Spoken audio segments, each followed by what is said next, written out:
Thanks for the introduction. So today I will talk about some of our activities for the Tuscany Health Ecosystem in our department in Siena. So basically before we talked about smart nanocarriers and their important role now in science and in the market. And basically this is what we do. So today we will cover basically the role of lipid nanoparticles in targeted drug delivery, so basically the design, the synthesis and the characterization of these systems and of course their optimization. Then the functionalization of this system to obtain efficient targeting properties, which is what we want, and also the possibility to obtain stimuli-responsive lipid nanoparticles and different stealthy or active lipid nanoparticles. So basically we go step by step to improve our systems and to obtain higher functionality and control. Okay, so why do we use smart nanocarriers? So in our specific case, we decided to target inflammatory, degenerative, and infectious diseases. Particularly in our group, we focus on eye diseases, and for this category, we choose ocular fungal infections and age-related macular degeneration.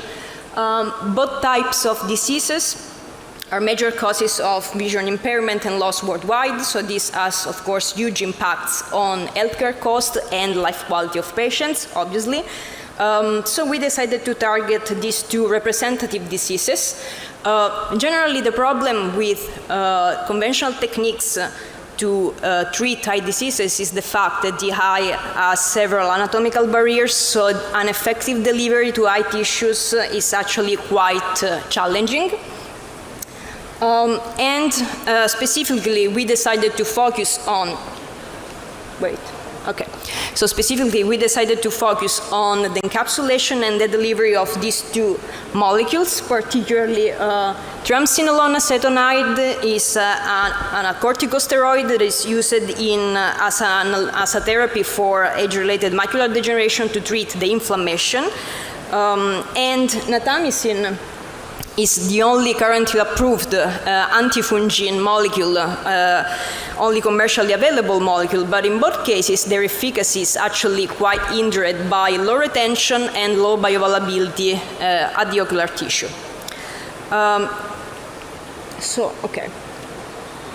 So what we are trying to do is basically to obtain an enhanced permeation of ocular segments by using different types of lipid nanocarriers.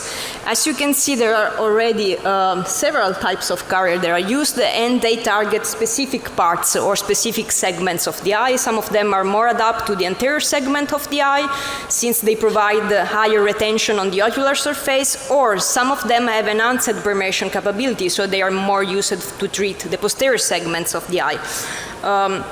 In our case, we decided to focus on cationic or ionizable lipid nanoparticles that interact quite efficiently with the negatively charged surface mucous layer of the eye. So this increases obviously the uptake and residence time on the surface, and also on other types of carriers that are actually better for permeation capabilities. So we decided to synthesize and optimize three different types of lipid nanocarriers for the eye. So these are the three systems that we decided to synthesize and optimize. So briefly, lipid nanoparticles, transcytosomes, and solid lipid nanoparticles. They, as you can see, they have different supramolecular organization, different capabilities to interact with the ocular membrane. And then the point is to optimize the basic system, let's say, and then add eventually targeting ligands or also some stimuli-responsive properties, such as, for example, the possibility to respond to light triggers, pH triggers, or redox triggers, for example, to be able to cleave surface coverage that are useful for the nanosystem to circulate longer in the organism, but then needs to be cleaved when they should interact and be internalized by cell membranes. So starting from the optimization of the system, Yeah, and of course what we do is also to try to incorporate little by little different specialized lipids for this scope. So lipids are able to respond to several stimuli or to target specific parts, and of course characterize these systems. Okay, so what we use generally to synthesize our systems is this high throughput microfluidic device. Of course, this allows to synthesize and screen a large number of different nanosystems, and of course this improves the physicochemical properties of the systems. There are several parameters to take into account, because obviously there are several instrumental parameters, for example, linked to the presence of mobile phases and the interaction of different aqueous and organic phases in the chips.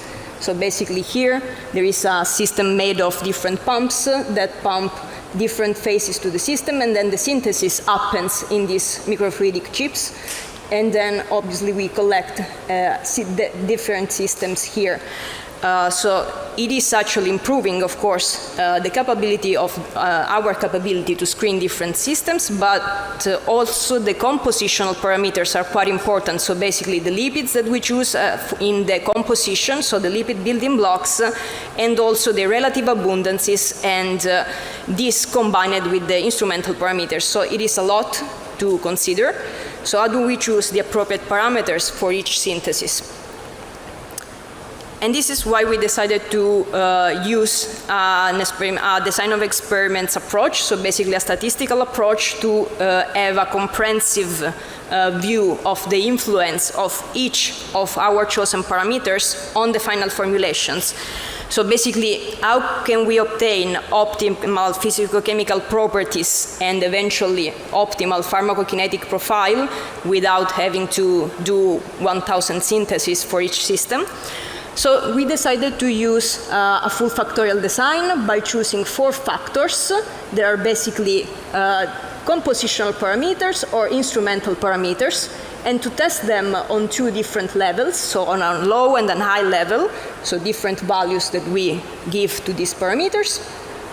And then basically we obtain 32 experimental runs, so 32 syntheses for each of our chosen formulations, and we decided to optimize 6 types of formulations. So the 3 systems, 3 different carriers that I showed before, with either one or the other molecule encapsulated inside. So at the end, 6 chosen formulations that we decided to optimize by performing 32 syntheses for each of them. And we tested on 3 different responses, so basically on 3 physicochemical parameters that we wanted to optimize, in our case the size, the monodispersity, and the encapsulation capability of our systems, which was the best combination of parameters for our systems. And we actually then obtained optimized parameters, and we observed that 2 factors interaction was the best descriptive model for our case. So to go briefly over the results, but just showing some representative results, what we observed for most systems was that basically we have on the first line systems loaded with triamcinolone acetonide, and here on the second line loaded with natamycin.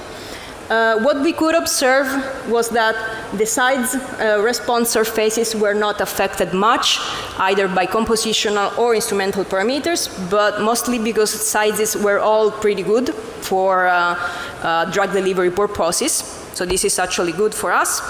What we could observe the most was that the monodispersity, so the polydispersity index of the systems was actually quite affected, and also the encapsulation efficiency were quite affected by the ratio between the flows and the lipid concentration for systems loaded with triamcinolone acetonide, while for systems loaded with natamycin, the compositional parameters, so basically the lipid concentration, the cargo concentration, the relative abundances were more important in actually influencing the final properties.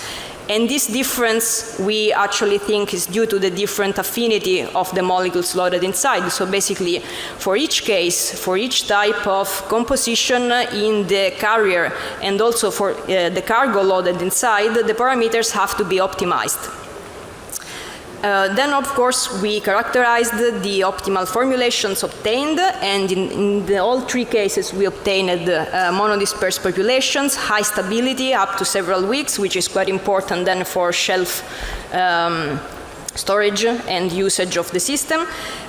In all of the cases, the encapsulation capability of our systems was pretty high, and from measurements able to assess the supramolecular organization of the systems, we actually had a confirmation of this different organization that I showed you before.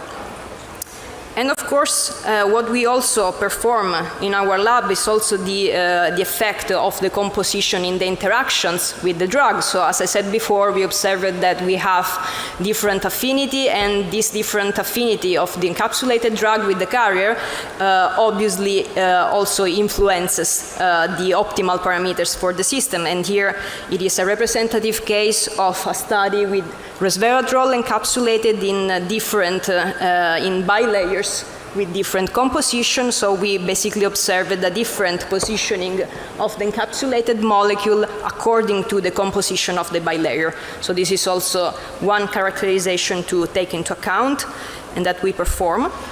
Okay, so moving on to functionalization. So how do we obtain efficient targeting? So for example, here, a case study here reported is basically liposome systems loaded with doxorubicin, and in the case of non-functionalized systems, we observed that basically the internalization with cells happened, but the drug was spread all over in the nucleus of the cell, while in the case of lecithin functionalized systems, which have a specific affinity for a target in the cells, we were able to obtain then cells where where actually the drug was within the cytoplasm, and it was able to be retained in the cytoplasm for longer time. So actually the functionalization and targeting helps to control where the drug should arrive in the cell.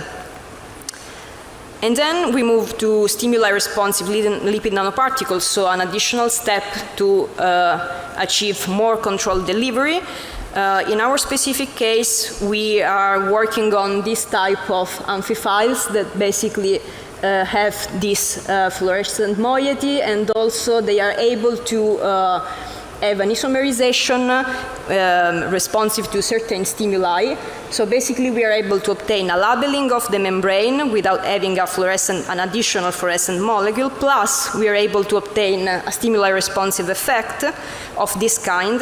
So if the video, yeah, you can observe that then when there is an excitation of light, a specific wavelength, there is a cis-trans transition in this molecule, and then we are able to obtain a release of the cargo. So you can observe the change in the shape and the formation of some pores that allow for a more controlled delivery of the drug.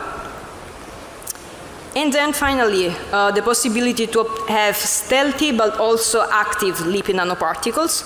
So basically this is called the PEG dilemma. So PEG is generally used as a surface coverage of lipid nanocarriers. So basically it is used to maintain the carriers in a stealth situation, so basically to not be recognized by the immune system while they are circulating through the organism, but also the issue is that when the system arrives to the cell where it should be internalized, then with the PEG all around, it is more difficult for the cell to internalize it.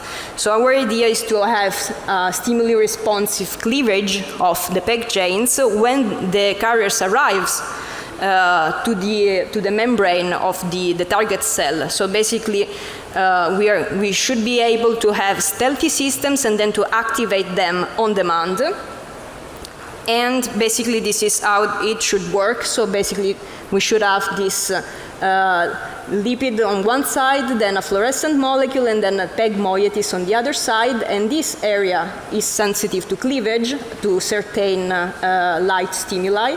And this then should help our system to be internalized with higher efficiency by the cell, by the target cell. So basically this is what we do in our department in Siena and how we are trying to optimize lipid nanocars and to obtain more controlled delivery. So we have designed, characterized and optimized different type of lipid nanocarriers. We are trying to also add stimuli responsive lipids and cleavable PEG amphiphiles. So to be able to obtain on-demand stealthy or active systems, and also to functionalize with targeting ligands, so to be able to control and target more efficiently cells. So I want to thank, there should have been a picture here of our lab, we missed it. So I want to thank all the people that are taking part to the project, so the Magnani Research Group, the Chen Research Group, and obviously the THC partners for funding and facilities, and the MBL Hamburg Synchrotron, the staff of the BioSax beam line for their technical support, and of course for beam time, and all of you for your attention.